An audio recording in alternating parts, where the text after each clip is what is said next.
I know many people have been intrigued about the theme for this year's message for World Day of Communications.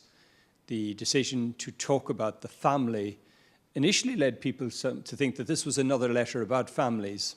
It's an obvious enough conclusion, but really there's something richer going on here. This is a letter in which we're invited to think about communications, about the dynamics of communications, and to apply the fundamental lessons that most of us will have learned in our own families of origin.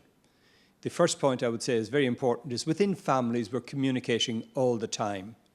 We're communicating not just to exchange information, but essentially to build up the relationships, to maintain the unity of the family, to negotiate common problems, to find a way of engaging one another fully so that we can come up with family solutions to family issues. And I think that's a very rich idea because when you think about it, most of us, our basic communication skills, we learn them in the family.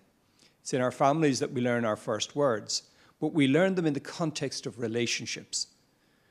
Very often the first word of any child would be mama or papa, which already shows this intrinsic link between the desire to express oneself and the desire to have a sense of relationship.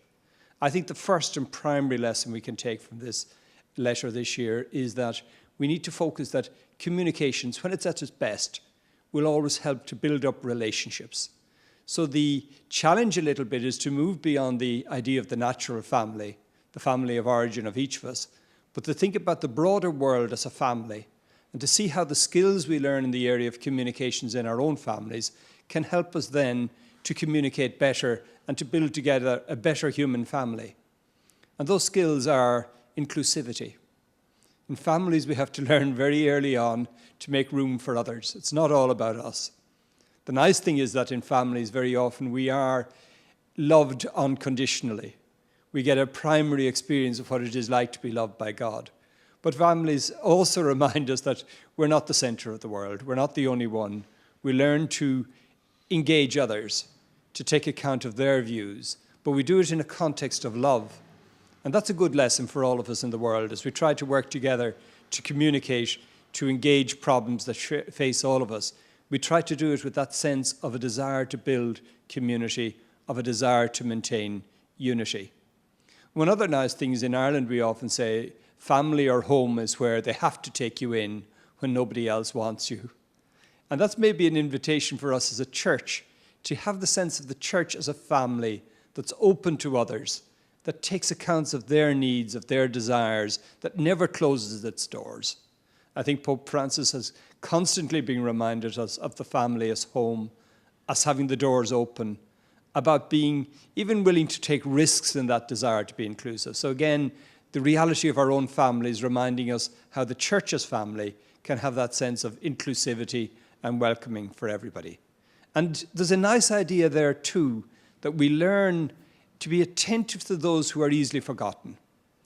There's a nice passage where it says we have to learn within our families to include those who are slightly different or those who have different abilities.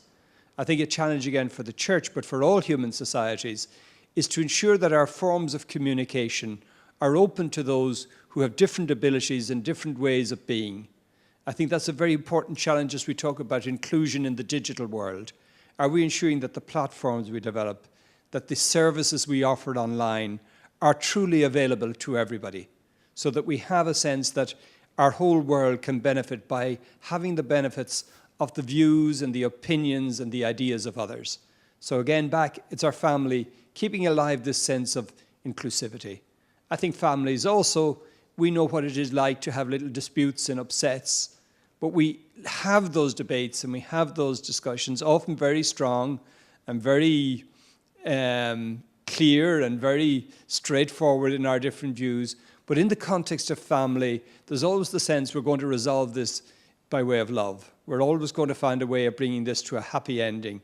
And there again, for all of us in the world community, to try and have that, let's build together a better human family using the great gifts of communications.